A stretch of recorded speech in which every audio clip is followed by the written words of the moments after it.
ఈ దునియాలో డబ్బుంటేనే మనిషికి విలువ, ఎంత ఎక్కువ ఉంటే అంత విలువ. ఎలాగైనా సరే డబ్బును మనం సంపాదించాలి, డబ్బుని సంపాదిస్తుంది. ప్రస్తుత ప్రపంచంలోని ఉన్న మనుషులని 3 రకాలుగా చూస్తాము. ధనవంతులు, మధ్యతరగతివారు, పేదవారు. ధనమధికంగా ఉన్నవారిని ధనవంతులుగాను, అదే ధనవంతులు దగ్గర పనిచేసేవారిని మధ్యతరగతివారని, ఆ రోజు పొట్టకూటి కోసం కూలిపని చేస్తూ బ్రతికేవారిని పేదవారుగాను. ఇలా మనుషులు దగ్గర ఉన్న డబ్బు బట్టే 3 రకాల వ్యక్తులుగాను విభజిస్తాం. అయితే ఈ ధనవంతులు, మధ్యతరగతివారు, పేదవారు వీళ్లందరూ కూడాను మనుషులే కదా. కొంతమంది దగ్గర మాత్రమే ఎందుకు డబ్బు ఉంది? మిగతా వారి దగ్గర ఎందుకు డబ్బు లేదు? ధనం సంపాదించాలంటే ఎటువంటి సూత్రాలని పాటించాలి అనే విషయాల గురించి రాబర్ట్ కియోసకి రాసిన రిచ్ డాడ్ పూర్ డాడ్ పుస్తకం నుండి తెలుసుకుందాం. ధనవంతులు ఇంకా ధనవంతులుగాను ఉండడానికి ప్రధాన కారణం, వీళ్లు ఎవరి దగ్గర పని చెయ్యరు, ఇతరులకి పనిని కల్పిస్తారు. ఇతరులు చేసే పని నుండి వచ్చే డబ్బులతోనే వీళ్లు ధనవంతులుగా మారుతారు. అంటే వీళ్లు ఒక కంపెనీ పెట్టుబడిదారులుగాను ఉండి కంపెనీ వ్యవహారాలను నడిపిస్తూ డబ్బుని సంపాదిస్తారు. అలా సంపాదించే డబ్బుని వృధాగా ఖర్చు పెట్టకుండా ఇంకొక కంపెనీలోని డబ్బుని పెట్టుబడిగాను పెట్టి ఆ కంపెనీలోని వచ్చే లాభాలతోనే ధనవంతులుగా మారుతారు. దానికి best example Mark Zuckerberg. Mark Zuckerberg start చేసే కంపెనీ ఫేస్బుక్. ఇతను నెట్వర్త్ $206 billion. ఇతనికింత డబ్బు ఉండడానికి కారణం ఫేస్బుక్లోని వచ్చే లాభాల వాటాని తీసుకువచ్చి Instagram, WhatsApp, Reality Labs. ఇలా చాలా కంపెనీలని సొంతం చేసుకుని ఆ కంపెనీలోని వచ్చే డబ్బుతోనే ధనవంతుడిగా మారాడు. ఇలా ఇప్పుడు ఉన్న ప్రతి ఒక్క ధనవంతుడు కూడా తనకి వచ్చే లాభాలతోని విలాసవంతమైన వస్తువులు కొనకుండా రకరకాల కంపెనీలోని తన దగ్గర ఉన్న డబ్బులను పెట్టుబడిగాను పెట్టే ధనంతోనే ధనాన్ని సంపాదించి ధనవంతులుగా మారుతారు.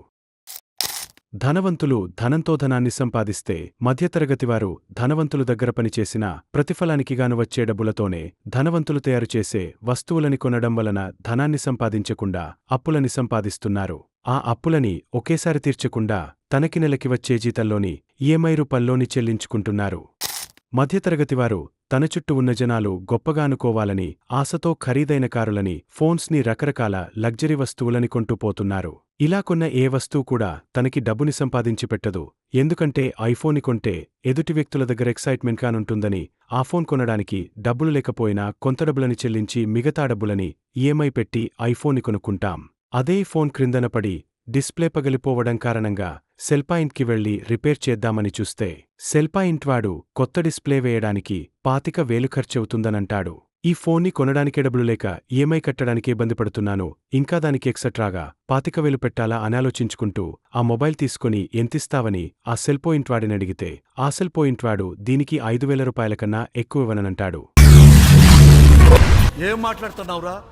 నరాలు కట్టయిపోయింది. ఆ సెల్పాయింట్వాడు వైపు కోపంగా చూసుకుంటూ ఇంటికి వచ్చి పగిలిపోయిన ఫోన్ని ప్రక్కన పడేసి అనవసరంగా ఫోన్ని కొన్నామని కట్టవలసిన ఈఎంఐని గుర్తు చేసుకుంటూ బాధపడతాము. ఇక్కడ అర్థం చేసుకోవలసిన విషయమేమిటంటే, కొన్న ఫోన్కి ఎక్సట్రాగా డబ్బులు రాకుండా అదనంగా డబ్బులు ఖర్చవ్వడం, ఆదాయాన్నివ్వలేని వస్తువుని కొని అనవసరంగా ఎందుకు కొన్నామని బాధపడడం. ఒక ఐఫోన్ విషయంలోనే కాదు, ఉన్న డబ్బుని చాలా రకాల ఖరీదైన వస్తువుల మీద, ఆదాయం లేని వాటిపై అనవసరమైన ఖర్చు పెట్టి డబ్బున్న ధనవంతులుగా కాకుండా ధనవంతులు దగ్గర పనిచేసే మధ్యతరగతివారుగాను మిగిలిపోతున్నాము. ఈ పేదవారు నెలజీతం కోసం పనిచెయ్యరు. ప్రతిరోజూ పనిచేసి ఏ రోజు డబ్బులని ఆ రోజే ఖర్చు పెట్టేస్తారు.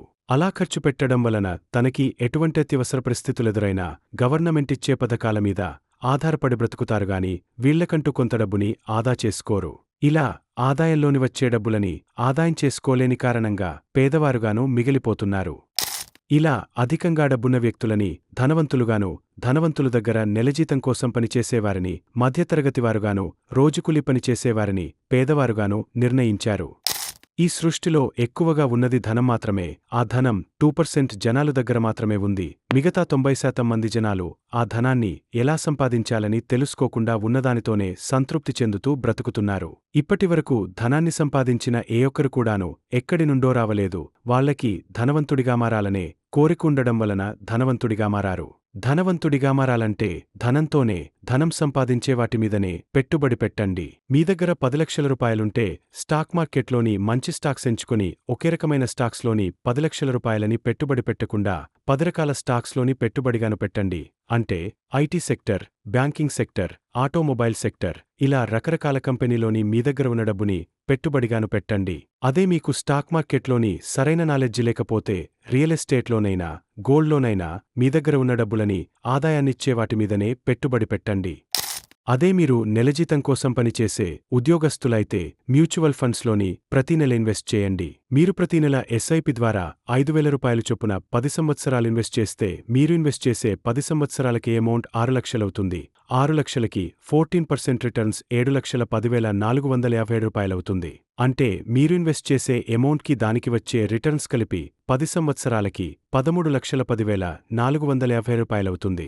అదే 5,000 రూపాయలని 14% రిటర్న్స్తో 20 సంవత్సరాలు ప్రతి నెల ఎస్ఐప్ ద్వారా కట్టుకుంటే 65,81,731 రూపాయవుతుంది. ఇలా జాబ్ చేస్తూ వచ్చే జీతంతోని కూడా ధనవంతులుగా మారవచ్చు.